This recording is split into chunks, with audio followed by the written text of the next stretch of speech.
a capacity-building toolkit to support trade unions in their response to the algorithmic management and AI in the workplace, because this is what we should actually try to bring back home from here.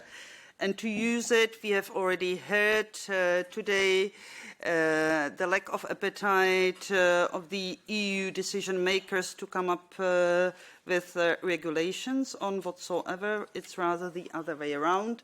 But still, it's not just a regulation on the European level. There are smaller things, local things, European things, trade union things, and that is something we should be now exploring together. So I've got 5 prominent speakers here, all female, as I mentioned. So you see the solutions are in women's hands. So we start with Isabelle Barthès, Deputy Secretary of industriAll Europe, my good friend. Ladies, I'm not going to be limiting you too much. As you know, I am having extra questions for you as well. But if we could really concentrate, having heard what we have heard, throughout this morning, these examples, knowing about the impacts on concrete sectors or concrete groups, how, from your perspective, we could try to use the answers at our different environments. So, Isabelle, please go ahead. Thank you. Thank you for the invitation and good afternoon, colleagues. I must say it's a bit challenging to say something new after so many excellent presentations, but I think the last presentation provided an excellent segue to what we want to say now, because it's about empowering workers and trade union representatives. And I must say that, of course, here we're all working on that. This is work in progress. So what I'm going to say is the situation now. What is, one of the things that we say is that, and it's been said already this morning as well, is that AI is not intangible, actually. AI is, you need investment. It has impact on, you need water, you need people to feed in, to get the data, but you also need electricity. And what we see, and this is actually one of the recent developments of our discussion internally, so far, like we are doing today, we were only looking at the impact on AI at the workplace, but now we're realizing that the data centers, and they are now competing with our other industries, because industrial is representing industrial working as a wide range of industry, ranking from energy to manufacturing to mining, and some energy intensive sectors. And what we see in some countries is that there is this element is increasingly playing a role. So that's also something that we have to look at.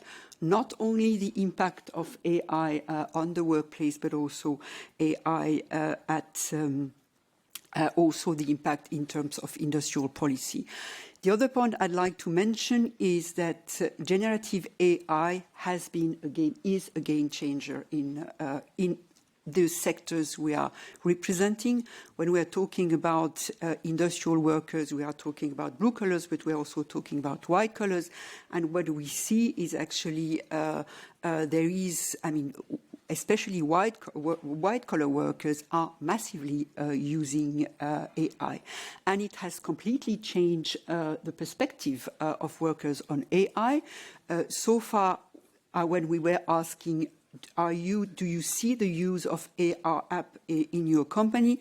Workers were saying, no, we are not really aware, because, of course, as it has been said before, companies, employers are not necessarily informing when they should workers about the use of AI and the use of generative AI has been a game changer in the sense that it has also made workers and workers' representatives much more aware of the existence of AI app, the use of AI app, especially in industry, in combination with equipment, connected tools, smart factories. So this is an important element.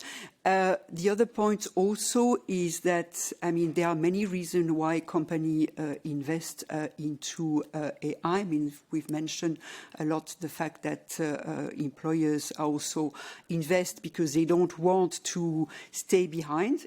It's true, actually. But at the end of the day, it's all about productivity gain. And this is very important that we get workers involved to discuss how we actually can share the productivity gain, whether it's, we've talked today about reduction of working time, but also it's also can be in terms of quality of work, but also that we prevent the risk of de-skilling. De-skilling in industry is a major challenge, so it's really important and when we are talking about which tools do we have, that we actually involve workers very early, that they can be part of the impact assessment of how the technology will develop and how it will impact the work. I mean, today we've talked about this iterative process. I mean, this is really important because we know that this is not just a one-off. I mean, the social dialogue has to be continuous. And the other element also, which we've been promoting because we also developed some recommendation, is the fact that we have to be much more AI literate. In the beginning, when we were talking about AI, trade union in particular were saying, oh my God, you know, we are not engineers, so we don't want to get involved. So it's very important that we debunk the myth that, I mean, it's a technology like any other technologies. Workers have to be involved. They have also to be supported by experts. This is why the legislation on, I think, platform work actually foresee the possibility for experts. The last point also, when we talk about being AI literate, is also develop a critical mindset. It's been said by Isabelle, I mean, the machine actually is not always right, and we have actually to develop that critical mindset. So I will stop here. I mean, I could talk much more, but I will stop here for the moment. Thank you. Thank you very much. Don't worry, you still get a chance to get into that. Cinzia, as a president of SOC section here in the EESC, there was a number of opinions being prepared around this issue. So what you would see as a part of a toolkit to help the trade unions to respond to the AI? Thanks a lot. I would like to speak in Italian, because also to bring some south in this debate, because we saw a lot of Nordic. Sorry. So, vorrei riportarvi un po' alla realtà, perché poi dobbiamo anche fare i conti con quello che succede nei nostri luoghi di lavoro, nelle nostre aziende e dove il sindacato riesce a intervenire.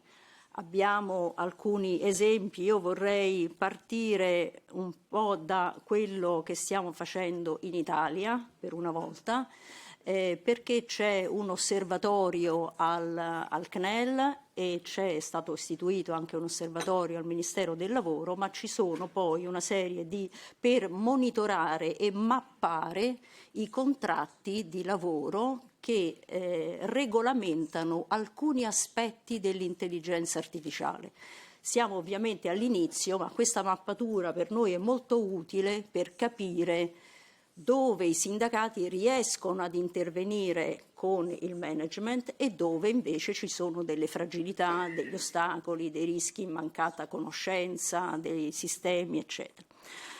Allora, noi siamo partiti, cioè in questo gruppo di studio del quale fanno parte CGIL, CISL, UIL, Confindustria e anche altre organizzazioni, Confartigianato, sono organizzazioni imprenditoriali, quindi sindacati e imprenditori.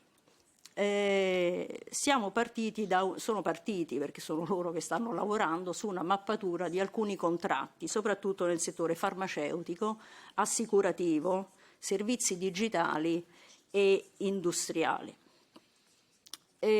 Quali sono le questioni che sono state affrontate?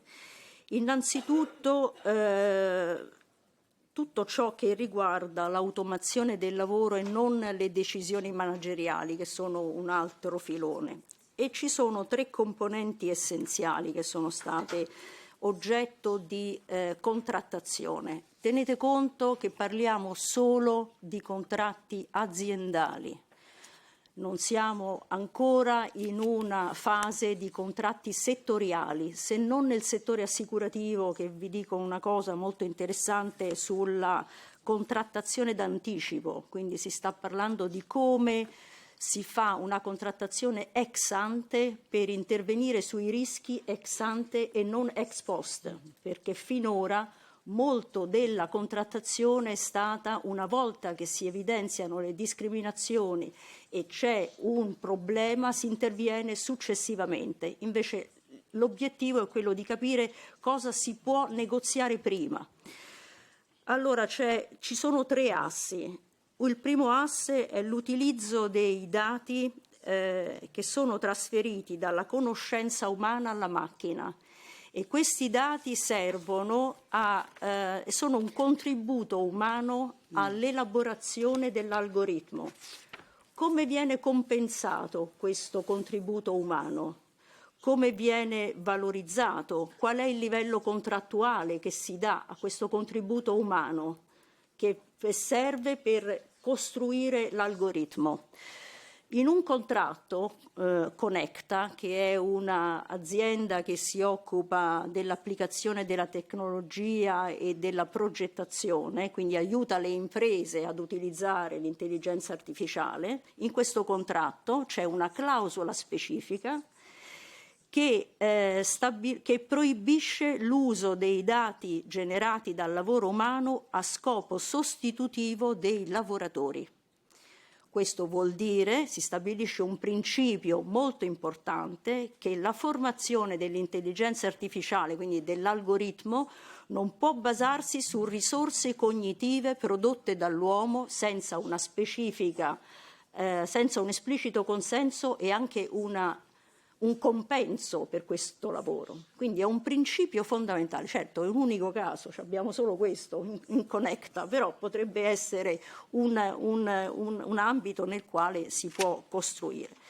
L'aspetto principale che è stato negoziato in diversi contratti è il monitoraggio della performance. Abbiamo detto stamattina in diversi vostri interventi la supremazia del potere del datore di lavoro nella sorveglianza, quindi l'utilizzo distorto che si fa della sorveglianza, perché questo può incidere sia sulle forme di migliorie, di aumenti professionali, anche di comportamenti. Questo può incidere anche sul lavoro stesso del lavoratore, quindi la forma di sorveglianza.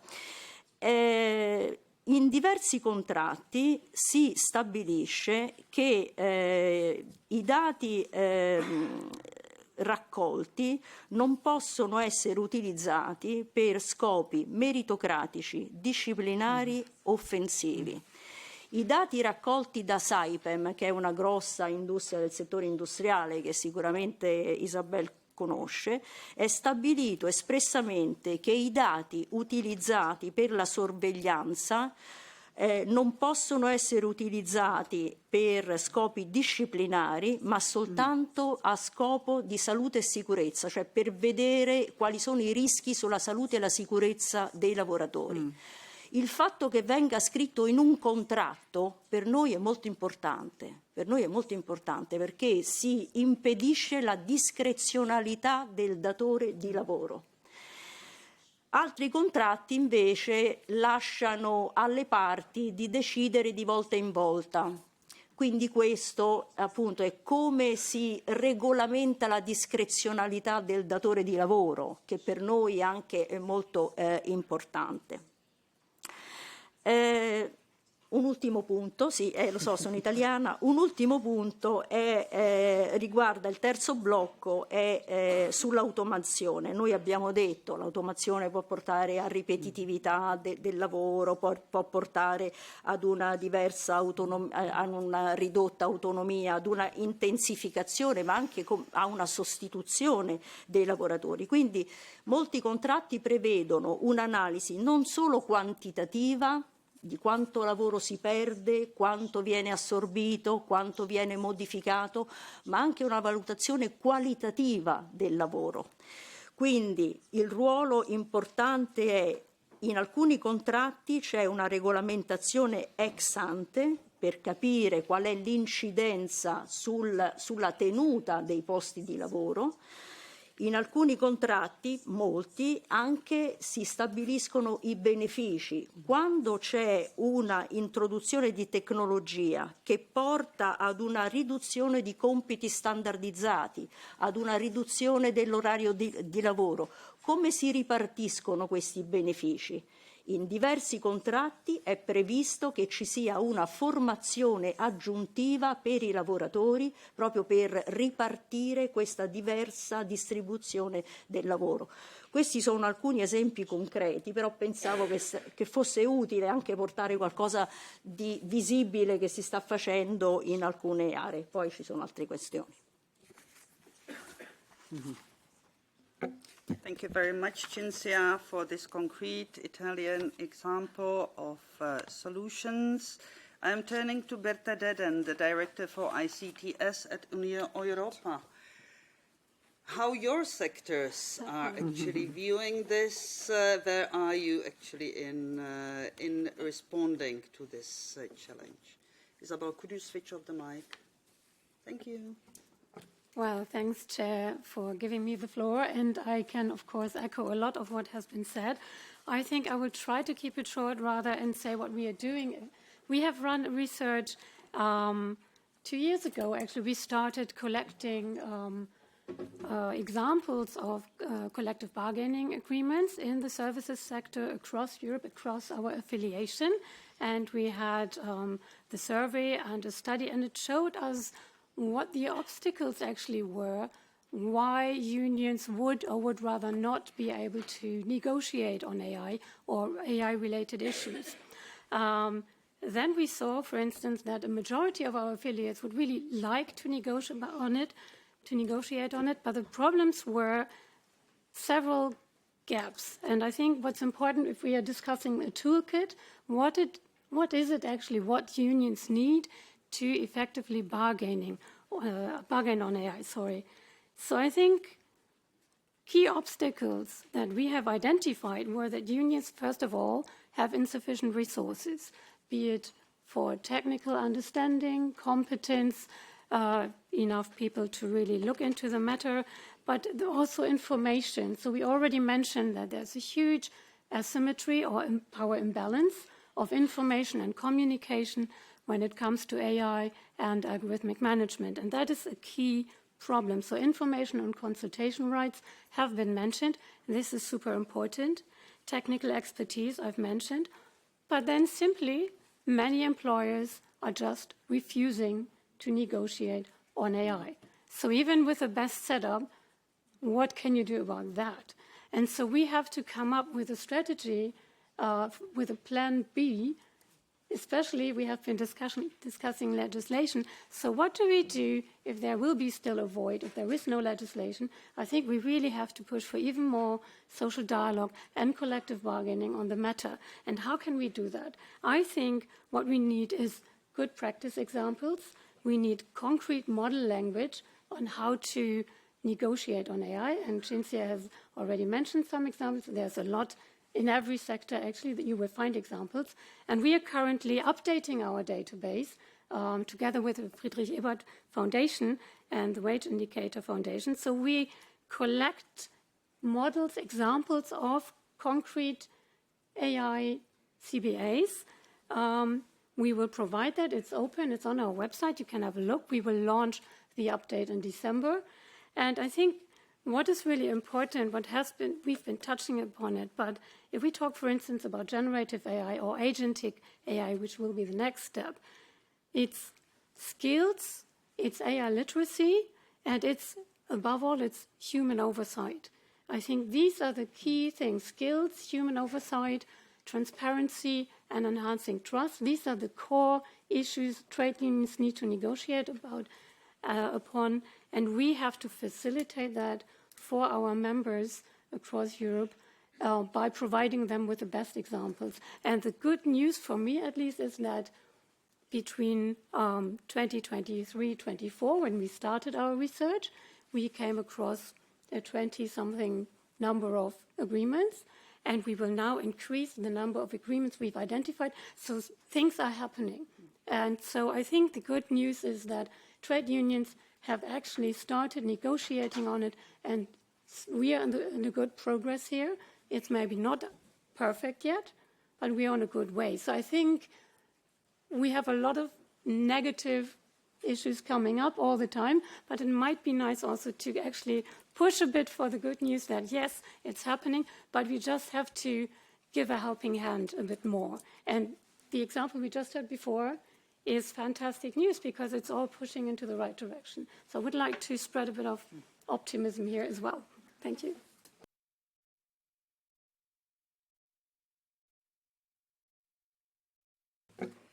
Thank you very much. Optimism is always more than welcome, and we all need it. Actually, yeah, that's why we are here.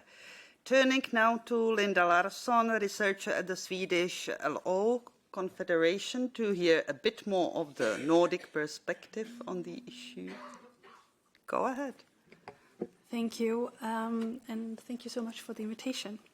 My organization is obviously a trade union confederation, so I will talk from a confederation perspective here.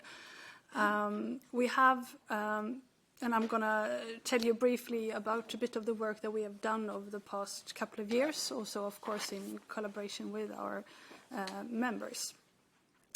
But just a very brief background on the Swedish situation. The Swedish LO is representing blue-collar workers, and actually, traditionally, the Swedish blue-collar workers have a rather optimistic take on structural change, also new tech, and that has to do with we have institutionalized also in our collective bargaining processes, also with trade union tools that we have been provided with laws, but also the vast majorities of issues in the workplace that are dealt with through collective agreements. So that is actually the basis and the toolkit for when we work with these issues in general, but also for new technology. So that is good to keep in mind, and the use of new tech in the Swedish workforce and the Swedish workplaces is also rather high. And for us, it has been crucial to actually do sort of an assessment to see where we stand today with the new technology. Are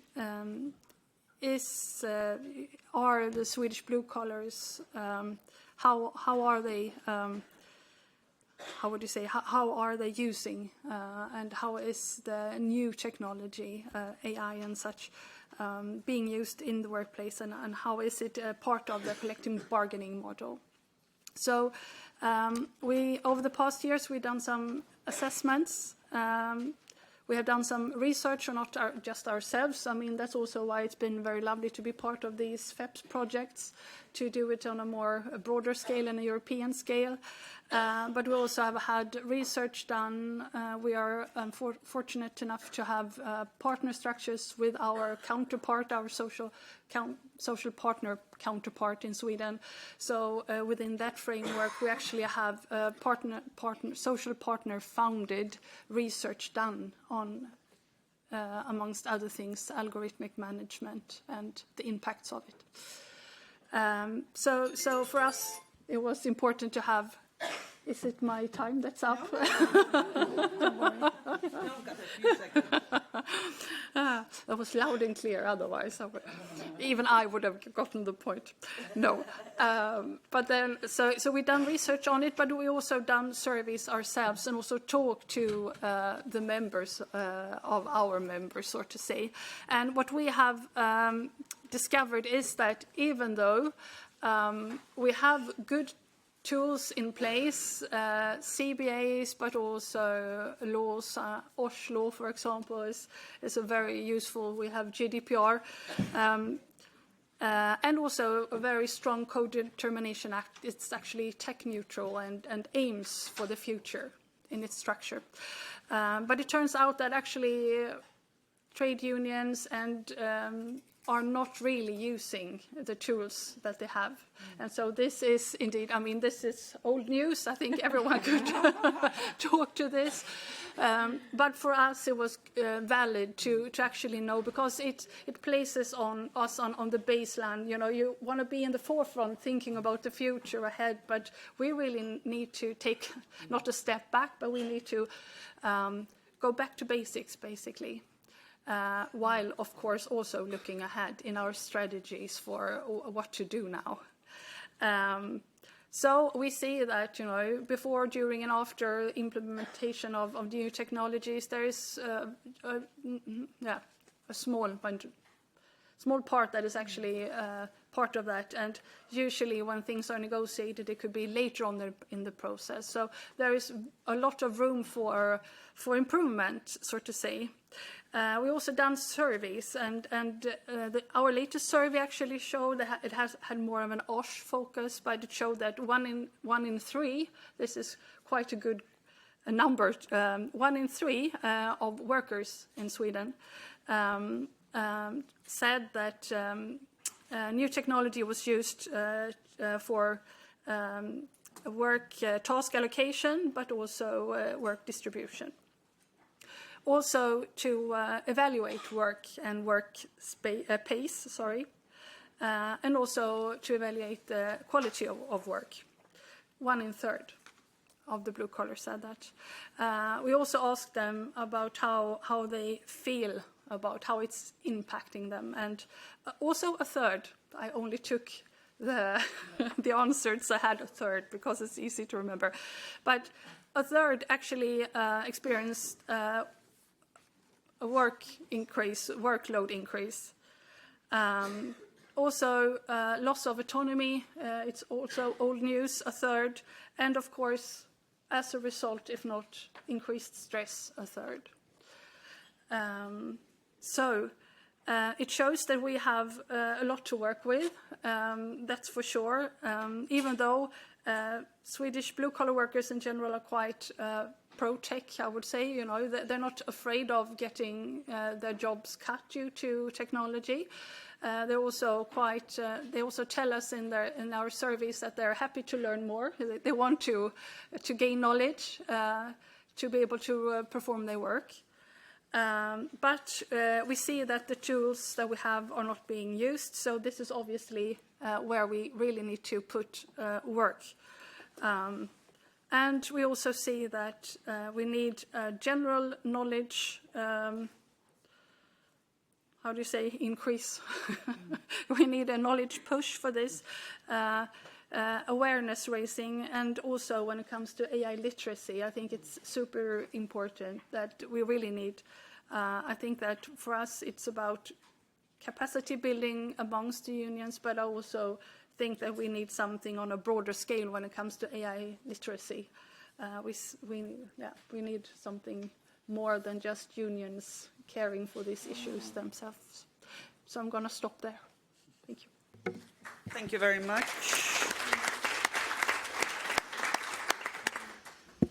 And as a last, but of course not least speaker in this introductory round, Aida Ponce del Castillo, Senior Researcher at the European Trade Union Institute. We know all that you deal with the issue for quite some time already, quite in depth. So your short introduction on the issue, because then I'm going to come back to all of you with targeted questions with quick responses. Aida. Thank you, Lucie, and thank you to my co-panelists. I am not going to share with you good practices that you have heard from everybody. I'm a researcher, so I don't have them actually. But I will share with you 2 points. The first one is that we have to recognize that trade unions have remarkably responded very quickly to this AI transformation.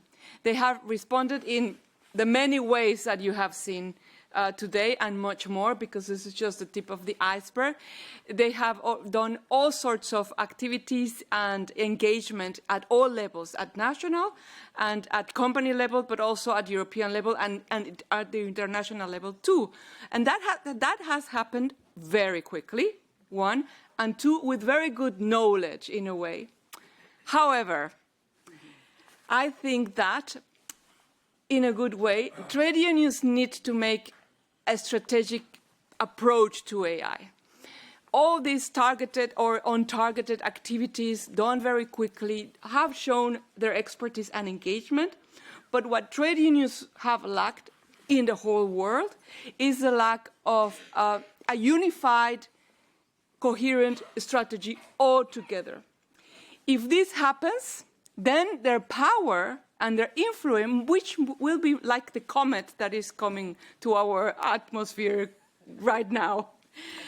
And I have said this because I didn't invent it. I have taken as an experience because trade unions have already done that, the same unified, coherent strategy in all over the world. And this example happened in the just transition. When climate change and the just transition debate started to happen, it was more or less exactly the same phenomena. What happened? Trade unions pulled their energy together and boom, they delivered unique targeted voice. And thanks to that, we have a very clear objectives of what unions have. We have very clear demands at very high level at the IPCC panels, and unions are actually leaders in the just transition. So I really want to invite to have the material is there. We don't have to have anything invented. The material is there, but just to make exactly the same effort that they made with the just transition dimension. The second point that I would like to share with you is just a piece of research that I have published today as well, or this week, and it's entitled "The Right to Meaningful Explanation in Algorithmic Management." And in this piece of research, and I have some copies here if you like to have and engage with me in this discussion, I would love to have some feedback, is the fact that this year the Court of Justice judged about an issue. The case is Dunn and Bradstreet in Austria. It's the case of a data subject that was denied a credit, and she requested for an explanation of why the automated system said no. And basically this case ruled two things. The first thing is that we do have, any individual in the EU, they have the right to a meaningful explanation, not a wishy-washy explanation that it's impossible to understand because of the technicalities. But the court said that, one, technical complexity, it's not an excuse for any provider to say something meaningful about how the decision was derived from an automated decision-making system.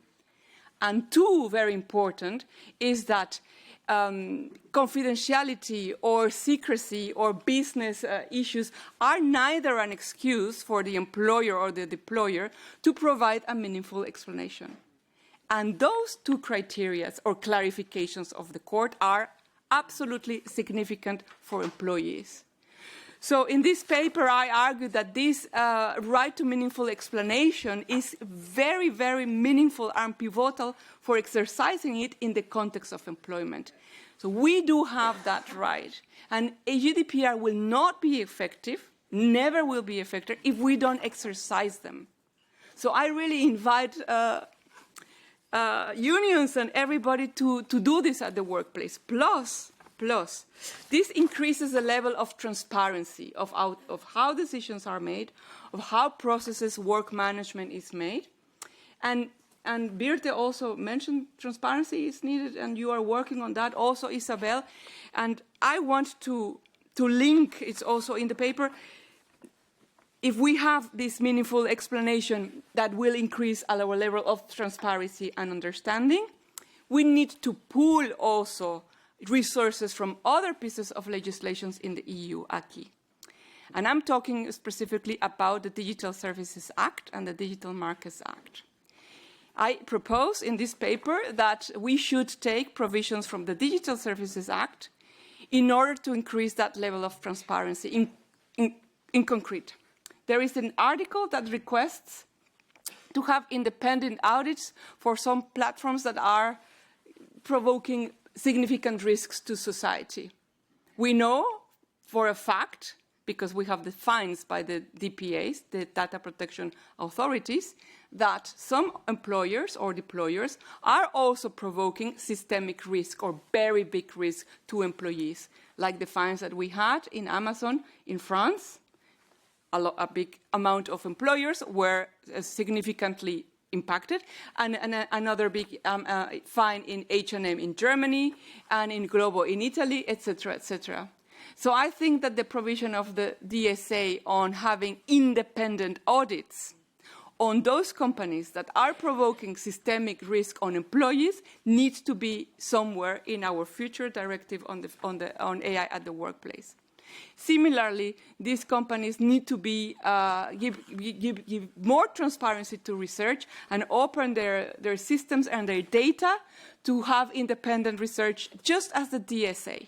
I am not inventing anything that is not in EU law.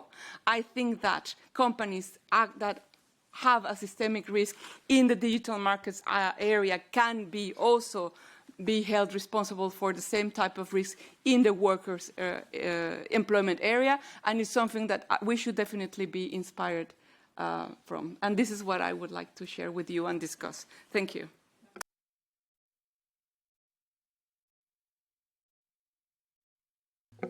Thanks to all of you for this first round, actually enlightening different elements and watching it from the different angles.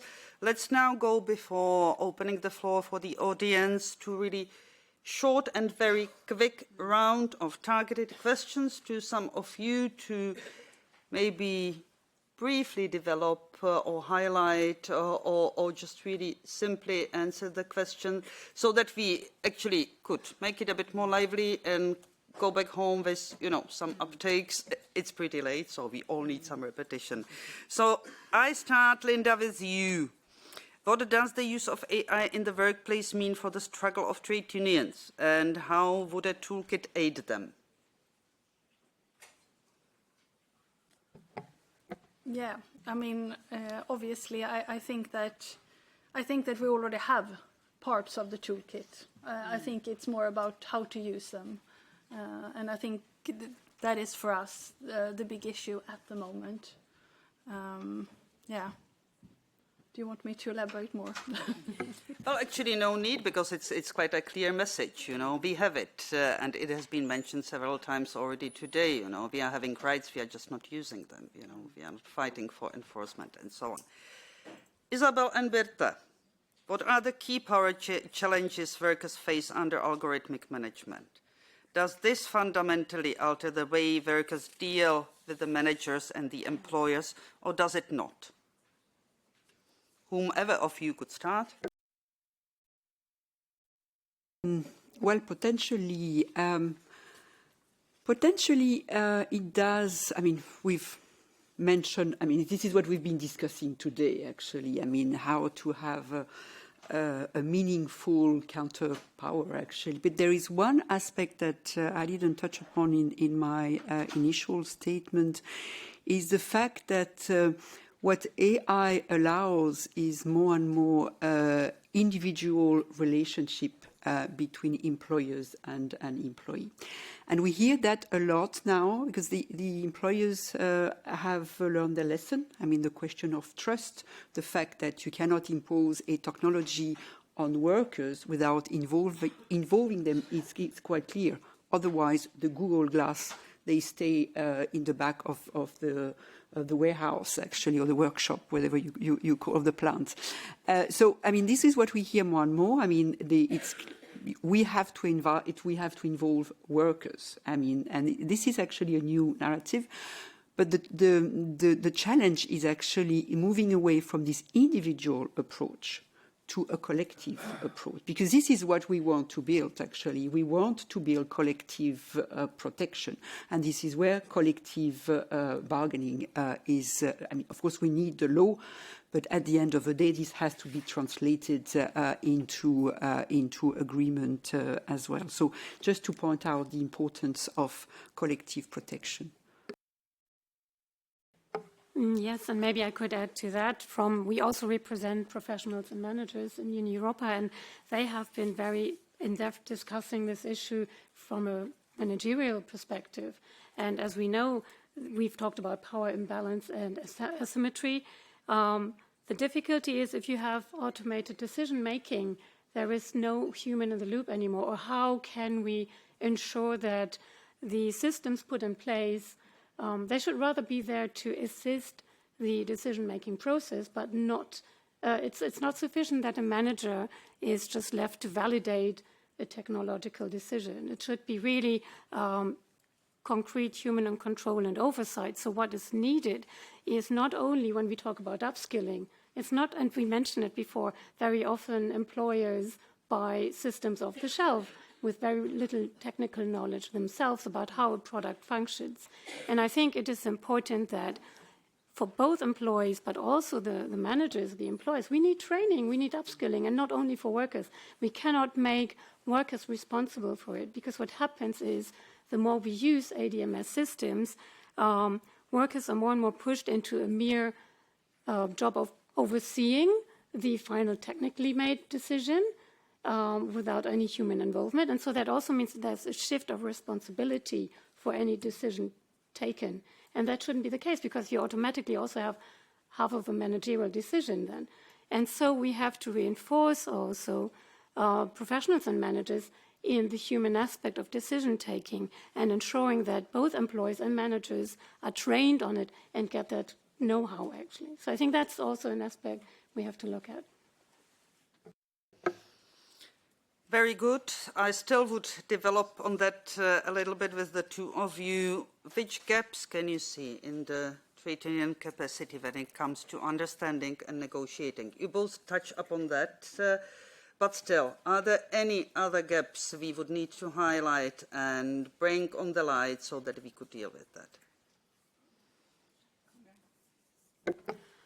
Well, I pretty much talked about it before, but I think if we look into, I think the key word here is governance. And so what is lacking and where we should aim for, and this will be a very tough fight because employers are not at all happy about this, but we have to push for governance frameworks. We do have collective agreements, for instance, in Deutsche Telekom or IBM, but these are very specifically, well, agreements very, very much catering to a co-determination market or context. So you can't copy that necessarily, but there are possibilities to have social dialogue on governance. And what do I mean by governance? I mean not only the task level impact, so it should also be on what is the tool used for, how does it impact on the working conditions? That is the most straightforward question. But it was mentioned on another panel, the key first question is why? Why do you want to deploy a specific tool? Where's the added value? Do you just do it because there's a hype, because you feel you have competition, or is there any concrete added value in using the tool? So that is something where trade unions at the first stage, let's say, should be consulted. Another question would be, what are our red lines? So you should discuss the ethical red lines with your employers. So if we agree on, and that's linking up to the point of we are not against technology, it's about proactively accompanying the implementation process. And I think that should be key. Also, the issue of trust, we mentioned it more from the angle of trust of an employee towards a system that he or she is subjected to. But it's also very important for employers, and we hear that a lot. I'm sitting in the telecom social dialogue with the likes of Orange and Deutsche Telekom, and they are also very keen on ensuring a certain level of trust, because without trust among the workforce, companies cannot push the AI adoption as much as they want. I mean, the European Commission, everybody is pushing more and more for AI uptake, but if nobody is trusting the systems, you cannot ask people to actually deal with it. And so there is a win-win situation in enhancing trust on both sides. And I think that should be one of the selling points or arguments for us as trade unions to push for social dialogue. Was too complete from your side. You know, brilliant, brilliant. Turning Cinzia now to you and partly to Isa as well. Key components that must be included in the capacity building toolkit. Do certain sectors need a different tools and capacities, or do they all face the same challenge? Well, I would like to complete on the red lines and also an aspect that has not been addressed, legal fragmentation at national level. This is something that trade unions ask very strongly in the discussions that we had in the preparation of the opinion. The legal fragmentation is a key concern. Why? Because then we give to the national courts the role of interpreting the laws, and therefore there are disparities among countries, among sectors, and among workers, because then you have an individual case and then the interpretation of the law is left to the judges. So this is something why we discussed this morning what has to be regulated at national level or with collective bargaining or public authorities or European level. So this is really important to give certainties to everybody, because what we have now are collective agreements in the best cases which address certain points but not others. We do not have national sectoral agreements in most countries. This is a fact. And therefore, this fragmentation brings to inequalities, and then there is the big problem of big companies and medium-sized enterprises, which are completely out of this debate. So this is one point. On the red lines and what are the key components, we said access to all the data which are generated by technologies. The real access to all data for the trade unions, and this is something that is left to the discretionality of the employer.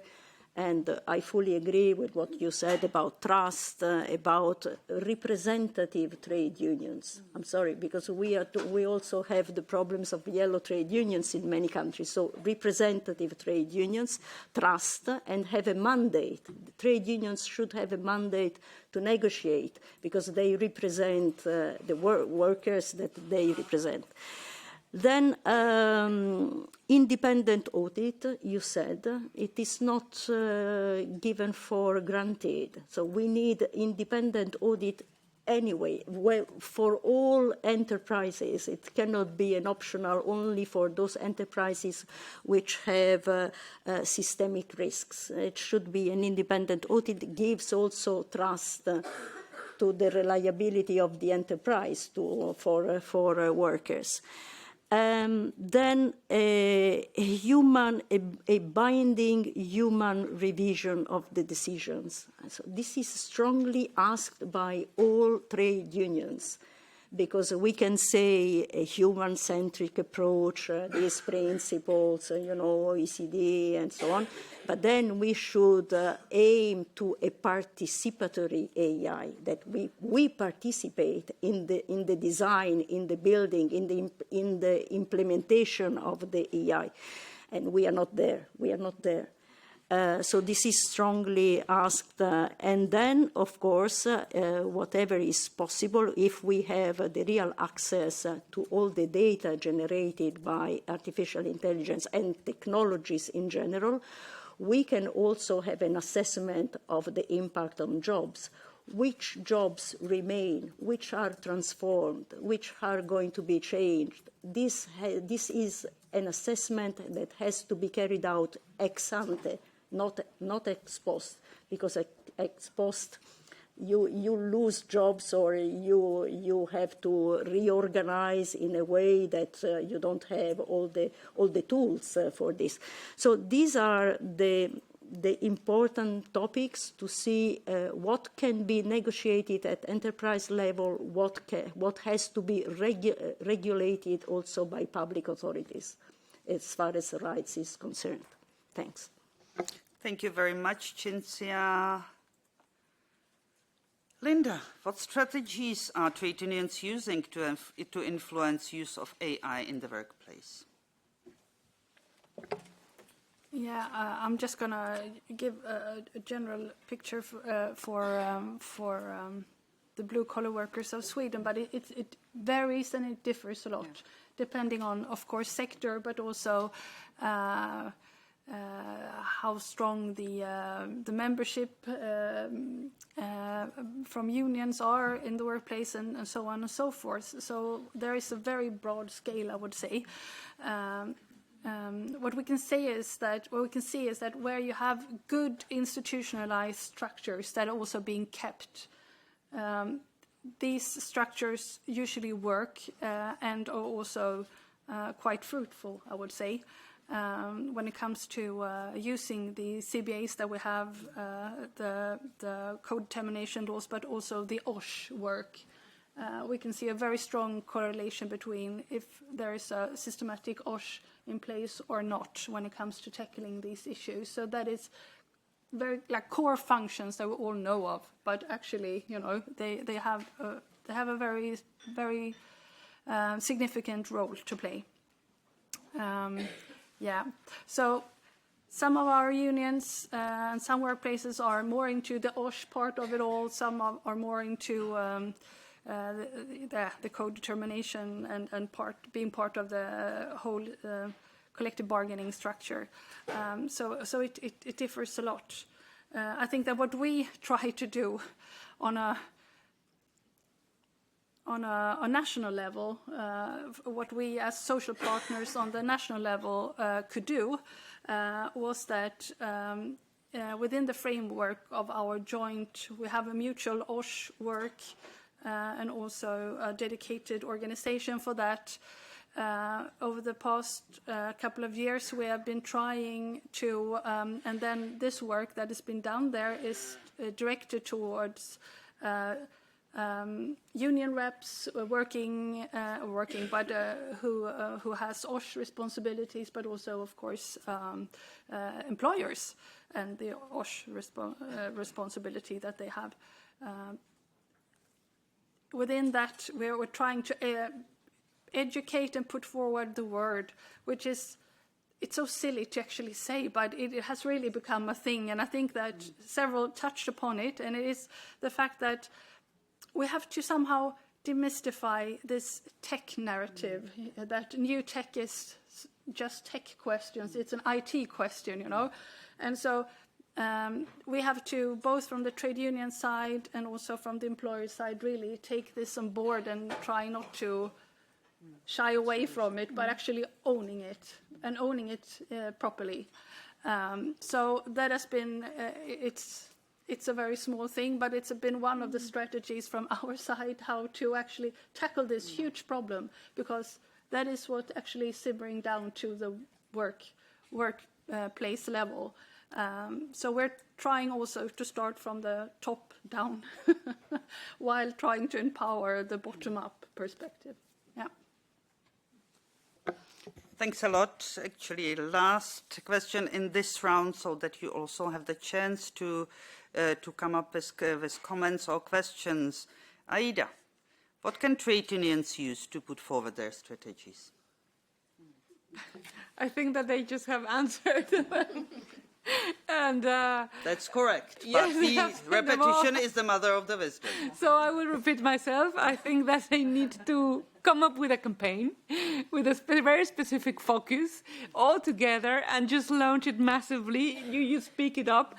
You have solve your problems basically, but just one aligned effort. A big shout to the whole world, and that's it. But also, just if I may, all of you repeated all of the things that are there already in the AI Act. And the AI Act will be there in whatever shape it will take next year. Trust or human in the loop, data management, risk assessment, everything. So it's the right moment to jump into applying the AI Act or implementing the AI Act at the company level. All companies are forced to assess how many AI systems they have, make a list, make an inventory and put it on the inventory of the European Commission if they comply with this high risk. Trade unions can have access to this inventory because it's not confidential, it's public information. Why don't you go and knock on the doors of the companies and say, why don't we do this inventory together? And we together assess how many systems you have at the workplace and assess together which ones fall into the high risk category.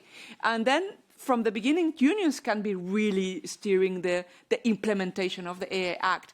This regulation cannot be implemented without the unions, as unluckily GDPR was.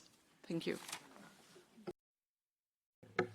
Thank you very much, ladies. I mean, it was full of strategic approach, smaller tips and tricks, experience from your respective organizations.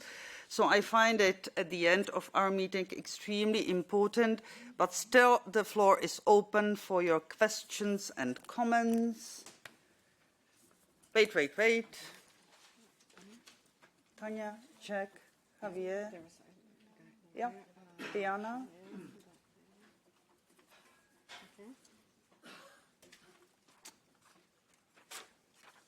Okay, so for the moment I've got the lady, the guy over there. Last time I made the same mistake. I can remember. Can you remember? I can remember, yeah. Yes. Sorry for that again, a year later. Sorry. I am only more beautiful after a year. That's so because of your blonde hair, blonde, long hair, you know. I've got Jack, I've got Tanya, I've got Javier, and I've got Diana Shabota. Anyone else wishing to comment, put a question? If not, go ahead. Thank you. Hi, my name is Johannes Anttila, and I used to work at the think tank Demos Helsinki, so I was leading the research in Finland on the FEPS work on the case studies in the retail and logistics. And then since last March, I've been here at the European Parliament working as a policy advisor for the left on technology and workers' rights. And for example, this morning spent 4 hours negotiating the own initiative legislative report. And I was a bit pessimistic, so I was very happy to hear some optimism on the collective bargaining level. And I know that the majorities currently in Parliament are what they are, and in Council they're even worse. So I think really this collective bargaining and doing it on the enterprise level, on the sector level, is the kind of hopeful way to go for the next couple of years. So I had maybe a very specific question, because in the negotiations that we currently have, we're only talking about private data. We're seeing data subjects as pure subjects. So bringing in these kind of aspects of collective data rights or more collective actions is super, super difficult currently on the legislative level, but these examples of how to do it on the collective bargaining level were very inspiring. And then I would like to ask maybe specifically Cinzia and Birte on this data ownership. So I think it sounded like a really big thing that there would be full transparency on the kinds of data that are collected, and then that the value accrued from the use of those systems would be dealt out to workers. So I wanted to hear specifically maybe how that was done and what does it mean to have these collective data rights over the data produced by the workers. Thanks. Thank you very much. Next year I do it correctly, Johannes. Sorry again. Jack, please go ahead. Thank you, Lucie, and thanks for organising an excellent day. Just a small thing. I refer to Aida's initial contribution.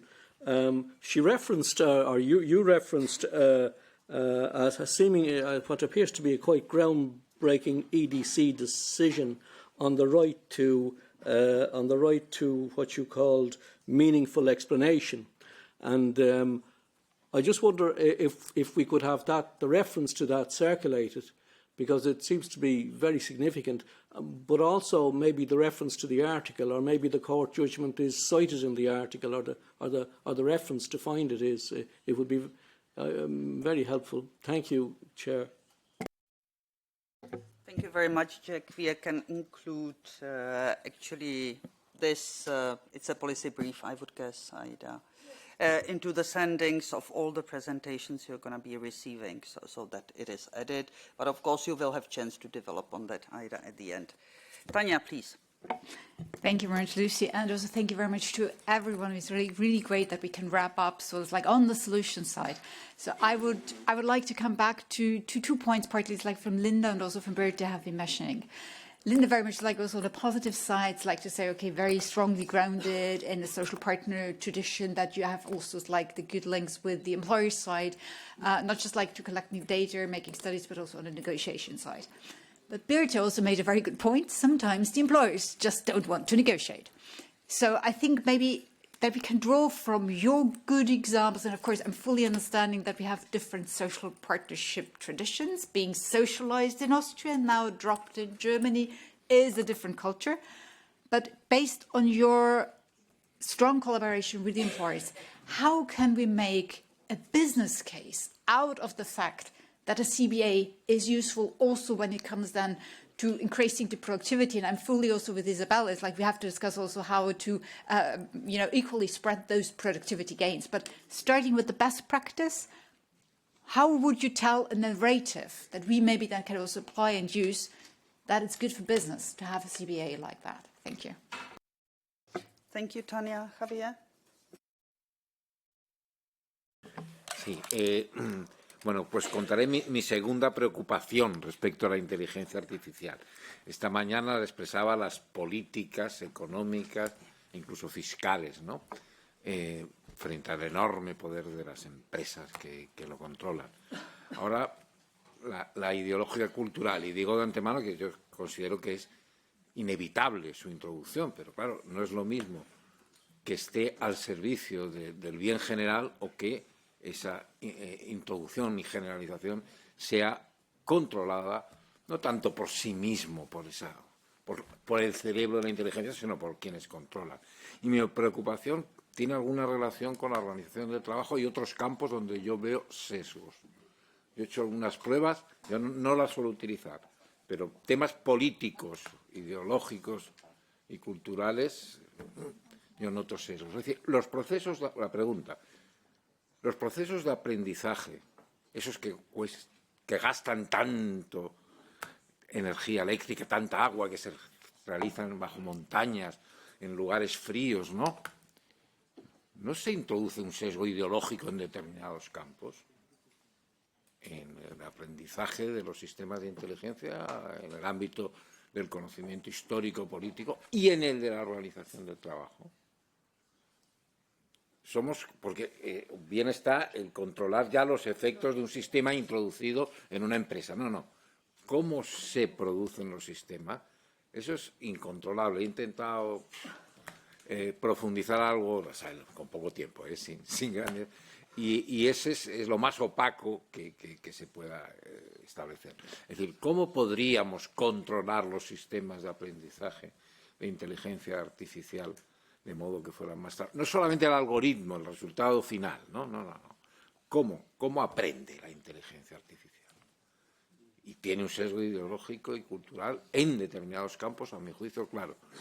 Y quienes dominan, hoy por oportunismo, quienes dirigen los CEOs de esas compañías grandes, por convicción oportunismo, están en el campo de aquello contra lo que estamos luchando y nos preocupa, que es la extrema derecha. Thank you very much, Javier. And Diana Shobota, please.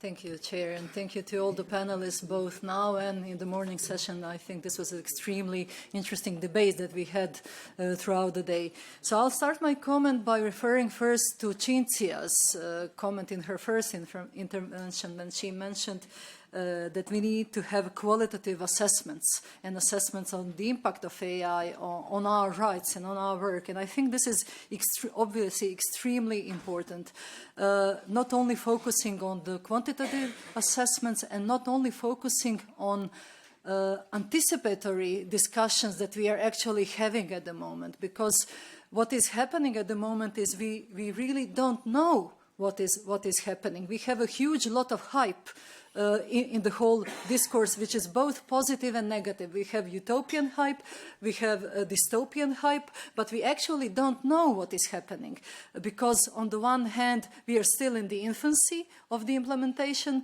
of AI, but also because there is a huge amount of invisibility of the impact of AI. It is in a way happening gradually and silently, exposing workers. I mean, research that I did in Croatia this year shows not only that trade unions and workers don't understand how AI function, but they don't even understand and know whether they are using AI, whether they are being subjected and exposed to AI. And if we don't know this, how we can then effectively oppose AI and, you know, to regulate it. So if we cannot name it, we cannot oppose it. And I think this is obviously extremely important opportunity for trade unions to position ourselves in this debate constructively, because we very often, I'm speaking now for Croatia, but I think this also refers to many other countries, that we ourselves are not taking part in AI discussions because of this technical complexity issues. We think it's very opaque, very difficult to understand, but we keep forgetting what our role is, that we should focus on the union and worker impacts of AI and not on the, you know, the algorithm, the black box of the system, but how it really affects workers and in our rights. And this is where we should be focusing. And another point, Cinzia also mentioned consent, and this is obviously extremely important. And we know what this means in legal terms, but and also it's very much related to the right to information and consultation. And when I mentioned that many workers don't know that whether they are using AI or not, this shows that in effect, in practice, this right to information and consultation is not being enforced, but also that we do not have power in the workplace to exercise this right to consent, because in practice what is happening is that we are being blackmailed to consent. Workers do not have power to say no to the implementation. Not only that they don't understand AI, but they can't simply oppose AI and its introduction.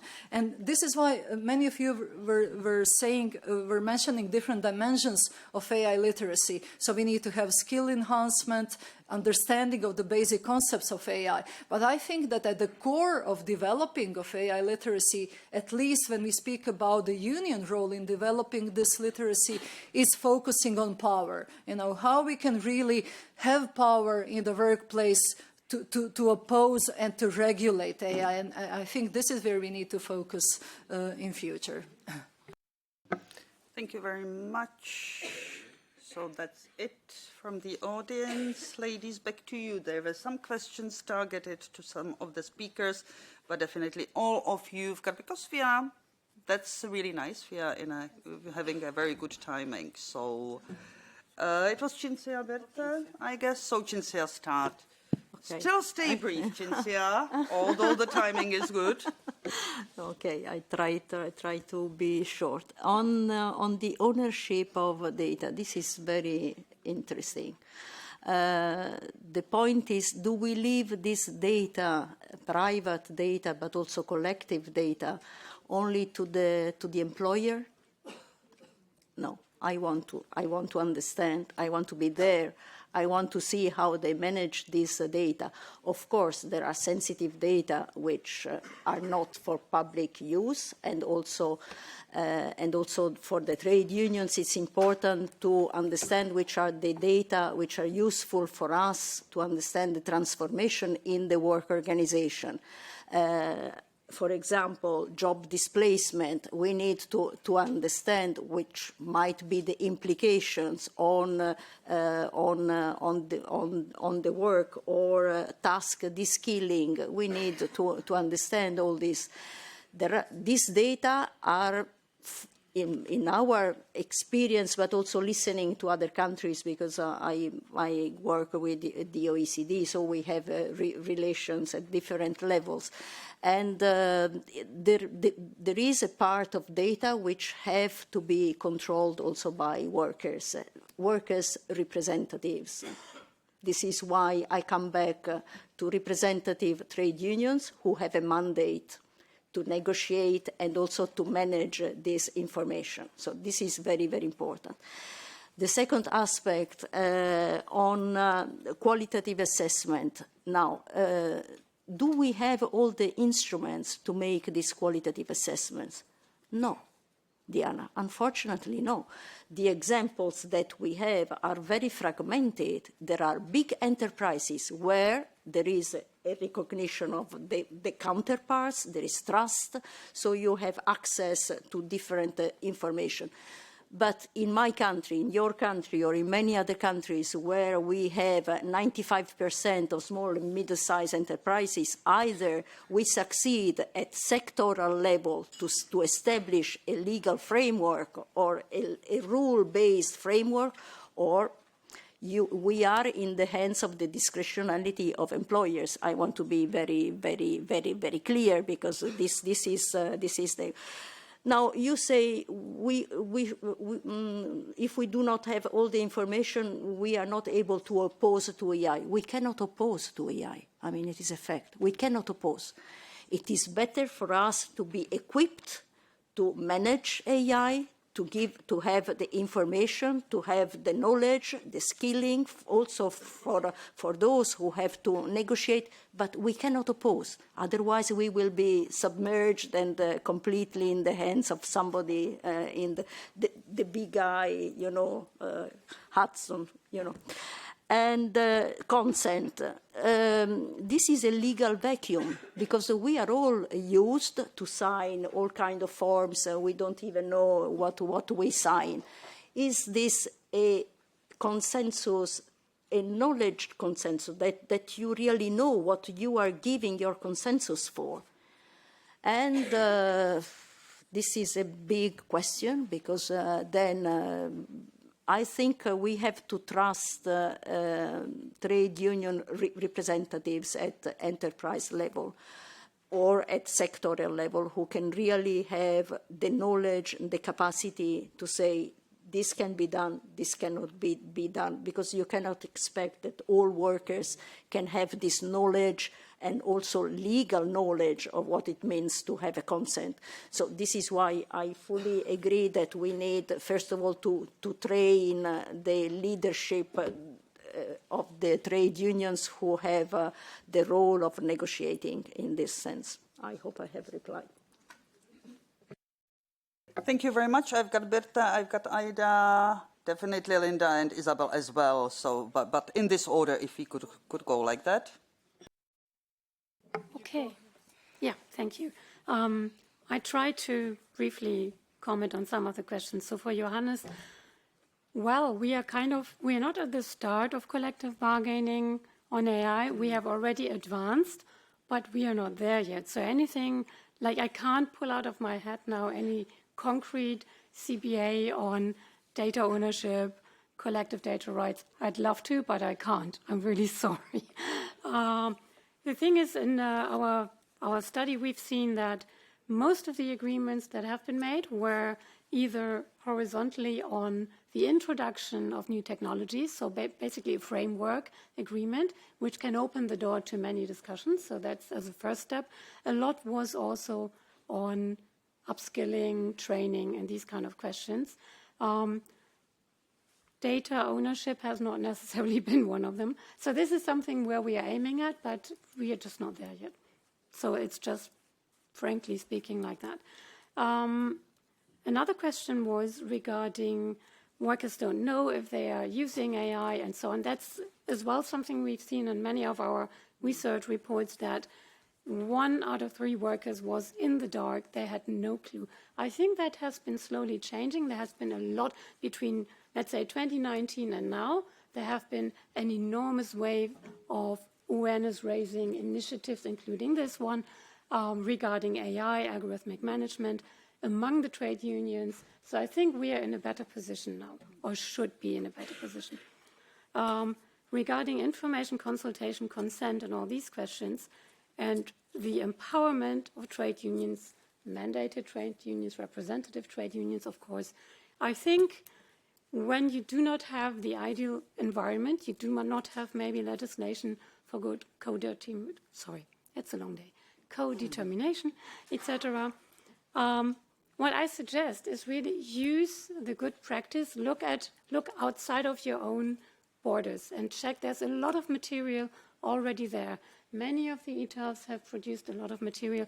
National trade unions have produced a lot of guidance, and I'm talking about not only agreements, but also things like checklists. When you start negotiation, what do you need to ask your employer to better understand the use of AI in your workplace? There is a lot of material out there that trade unions can already use and start working on this and developing in their own context how they can approach the issue. So I think you want to look at how you can use the topic of AI for your own organizing strategy. I think that comes down to that. On a very practical level, what do you want to do? You need to empower workers. You want to have more worker participation, especially in companies where you might not have that union density. I think it's a good topic to look at when you want to organize, when you want to get more membership, and really try to ask those questions. And if you need material, I mean, there's a lot of info. We are more than happy, I think, all of us, to share that with you. But the start has been made. So I think now we are more into, and I look at Aida, kind of regrouping everything that's already out there and trying to strategize around that on a more meta level, or however you want to call that. So I'm slightly optimistic, but we have to really push. Underline slightly, I see some faces here. But, I mean, things are happening, so it's not all lost. Thank you. Aida? Yeah, just very quickly, just to clarify important terms that we really need to know by heart. Sorry, but the issue of consent. Consent cannot be used by the employer to the colleague from Croatia. That's a problem, so don't get confused. Consent is not a valid legal basis to collect workers' data. If employers are using consent, they are doing it unlawfully. And you can go to your data protection authority in any country and say, hello, look at my employer's practices. They are violating GDPR. So please don't use consent and refuse categorically when that happens. That's one. And the second one is data ownership. So that's also a term that I think is fundamentally wrong. Data is not owned by anybody. Just like you don't, or like your employer doesn't own your heart or your liver or your eye. So we cannot speak about data ownership because data doesn't fall into the property rights legal sphere. We cannot sell data as I sell the pen and then you give me money and then the property of the pen belongs to you. Well, wait a minute. No, you give it away. You give it away because it's easy for you to give it away. You don't want to click I don't want to give the cookies and you don't want to adjust your cookies. We give it away. But we have to speak, we cannot speak about data ownership. Please, please, please remove that from your lexicon. Instead, talk about data sharing. With whom are we sharing? What are the conditions, contractual conditions for data sharing? And also we have a lot of studies about that. So we have to change the narrative about that and use the right words. Otherwise, it's going to be counterproductive on us. And just for the colleague, on the case, it's a case Dunn and Bradstreet, Austria, and it was judged this year. And yes, I have some copies of the policy brief that you can have afterwards. Thank you. Thank you very much, Aida. Isabelle? Thank you. I want to talk about data, but not about data ownership. Promise. No, I'd like to come back to that because, I mean, again, in industry, it's really important because industry produce lots and lots and lots of industrial data, which actually can, before, were not really processed, but now with algorithm, you can easily use and analyze this data and also draw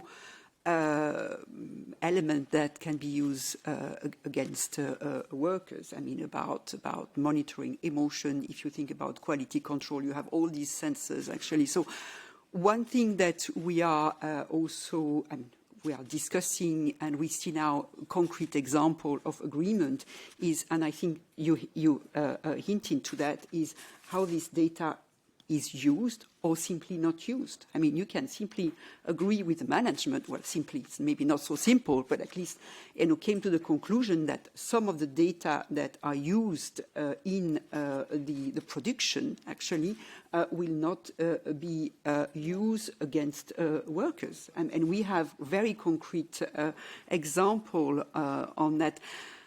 I mean, to the question of Tanya, I love that, the business case for CBA. I think you're right. I mean, it's a question of business case because it's a learning process for us, but it's also, believe me, a learning process from employers. And sometimes you can see jaw dropping when they see the impact of AI also in the work environment. So I don't know whether this is creating a business case of CBA, but I mean, I completely agree with Birte. There has been a change of attitude. Of course, you have some employers that will never, ever negotiate, but at the end of the day, I mean, they also have a business to run. And we, again, debunk the myth. It's about managing change. I mean, we always talk about AI as a completely isolated technology. Often it comes with automation, it comes with transformation, it comes with investment. So it's also part of a broader transformation that also has to be negotiated. And completely on the consent, I completely agree. I mean, we've done lots and lots of training about how GDPR is relevant at the workplace. Ask the right question, but then how not accurate the notion of consent is at company level. But this requires really a lot of I mean, we've done, I'm looking at Aida because we've done that already a couple of years ago. We've done training, we've done material, and this is really important actually. I mean, and this is where also the unions have to educate themselves. Ladies, thank you very much. It has been a brilliant panel. It has been a lot of practicalities, a lot of explanations. Aida, thanks a lot for this because it's desperately needed, you know, your last intervention about the ownership, not ownership of the data. I mean, all what we have been talking here, different strategies, different collective agreements, you know, different instruments you are using, just shows that the mindset needs to be changed. And you gave really practical tools and instruments here to be helping us in coming to the process of the change. So thank you very much. Brilliant panel, and I'm happy I did have you here. Thank you.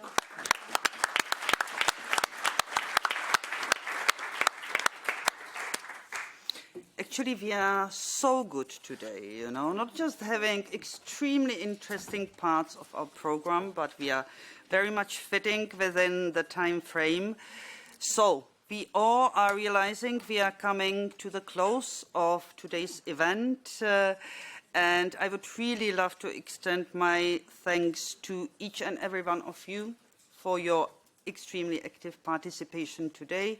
I could imagine that there might be parts with even more questions and comments, but the questions were very much to the point, rich insight you have shared throughout your contribution and discussions, so I'm really happy. I mean, deepest gratitude to all the speakers of today, because all of them have put immense work into understanding the issue, sharing with us the knowledge, being receptive to the different comments, explanations, and so on. For all of us, I guess it has been a really powerful reminder of the urgency and importance of our collective work concerning this issue. From the keynote speech to the panels to the tech talks, we've explored the multifaceted impact of algorithmic management and AI on the workers' rights, work environment, and the future of labor across Europe. I could easily show my list, you know, of the topics I've been putting down, from definitely back to basics, human in control, human in the loop. We need strategic approach. We need to use our rights. We need to exercise them. We need to work on enforcement and sanctions within different regulations. It's clear that we are asking for a regulation in this issue. It's clear that we need stronger involvement. We need to come, and I'm happy that so many times we have heard co-determination today, because it's really urgently needed. So something where we were really tiptoeing for really last periods, it's coming here really clearly. On skills and education, AI literacy, clear to every one of us. No need to develop on the data issue, very much here. Happy to have heard we need to be talking much more about the ethical red lines and about trust, which is needed. So there are very many different elements that are around this issue, which I guess we managed to meet today a bit, to find a way to realize that it could be on our side and it could be extremely helpful tool for us also to be using. We should really get into that and use it as an opportunity, not as a threat we need to be defensive about, but really find the ways how offensively use the situation which is here in front of us and progress. Progress together, collectively, on the trade union and workers' side, and this is basically our role. So we are here for that. So thank you all from my side for all you have been contributing to the success of this event of today. Huge thanks to FEPS and to you personally, Laszlo. Always happy and enjoying co-moderating such event. Basically, thanks a lot to both the teams of ours. It has been a bit challenging and a bit demanding, but their effort definitely contributed to the success of today's event. It's clear that it's not the end of the story, that it's an ongoing kind of work for us. We are going to be developing on that, I would say, in the near future, because the push for the regulation on the European level, it's clear for us. And last but not least, of course, huge thanks from my side. We are not finishing yet, but huge thanks to the interpreters. It was a day for you. Thank you, guys.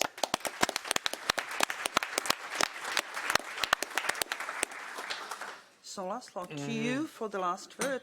Yes, indeed, because it's a partnership. I also collected a few points for the closing.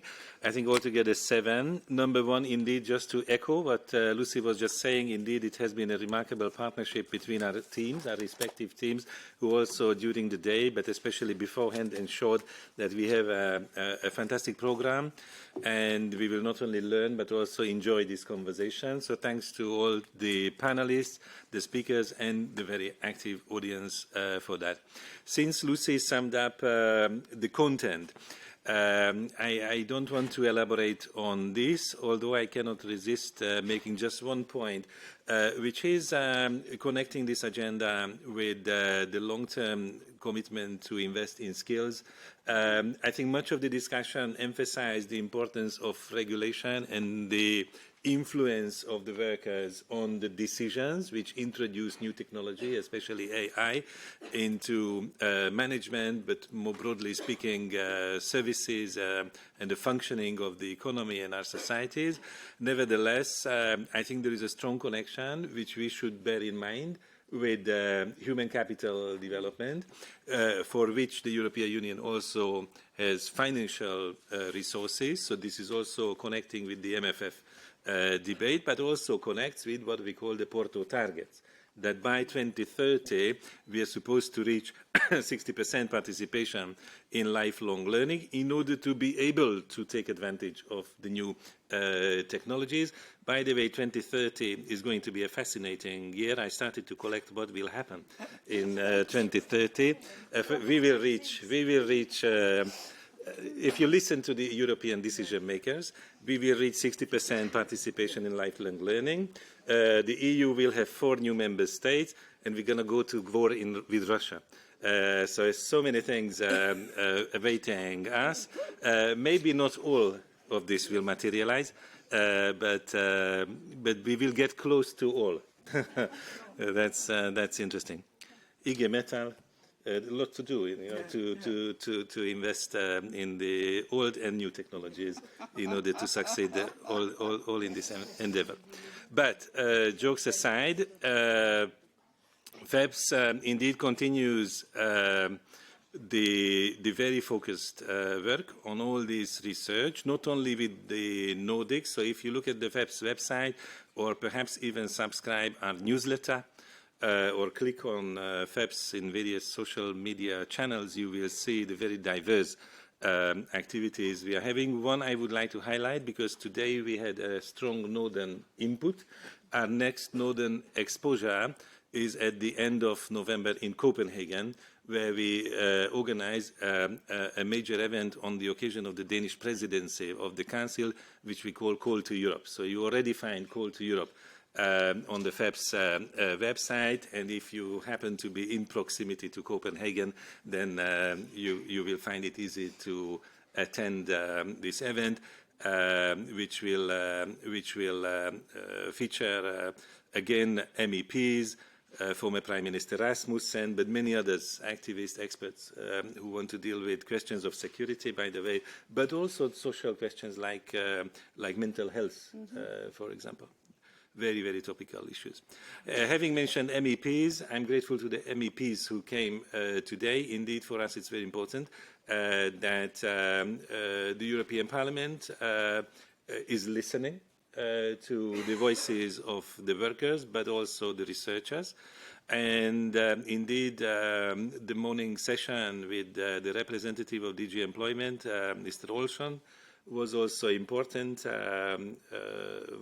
Executive Vice President, Cinzia to excuse herself, but we also keep close contact. I have to tell you, it's easier when we have a progressive commissioner in an important portfolio, and we trust that the legislative proposal, which was mentioned and to some extent also discussed here in the morning, will be robust enough and meet the expectations. And for that, a constant dialogue and continued conversation is going to be necessary. I think the only thing left for me is to announce that the program is not over. not even for today, right? So we just, this is the end of the conference, but we just launched a digital research program with the Nordics for the next year. But the program for today is not over either, because the networking drink is awaiting us. So please, I hope you have time. I hope your flights are not so imminent. And by the way, there is disruption in the airport anyway.